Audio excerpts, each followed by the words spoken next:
As it happens, the index of refraction actually depends on color. For example, for typical glass, N for blue is about 153, and for red is slightly different, 152. So actually the index of refraction for blue is a little higher than red. The effect of that had been observed by most of us when we have seen light being refracted off a prism. Whenever white light is being shone, when we shine light on a prism, the immersion light is going to, whenever we shine light, white light on a prism, the refracted beam is going to be what we call dispersed, where the different colors are going to be separated. With blue light, since it has a higher index of refraction, being deflected more. Now, values of indices of refraction, I pulled up this data, this slide. I'm not sure how accurate it is, but from the Wikipedia website, and you see for all these types of glass, for blue, we have a higher index of refraction than red.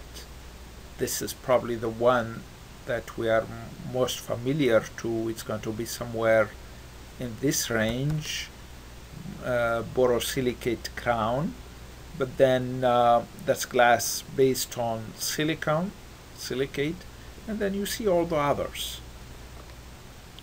Now this is, I'm not sure how accurate to real life this picture, but we are shining white light on a prism and we are getting the separation of colors, immersion out. Now let's look at this in terms of a simulation. Okay, here we go. We have white light shining on the prism. The angle of incidence is the same for all colors. Now, since the index of refraction is different for the different beams, then the light colors are going to actually separate. And by the time they are going to reach this other side, each one of them is going to have a slightly different angle of incidence. Because they have slightly different angles of incidence, they are going to emerge out with slightly different angles of refraction. That's what we see, and the blue one is more tilted than the rest. Of course, the amount of tilting is going to depend on the angle of the prism. The amount of dispersion is going to depend on the angle of the prism. You see this one, that's a small angle.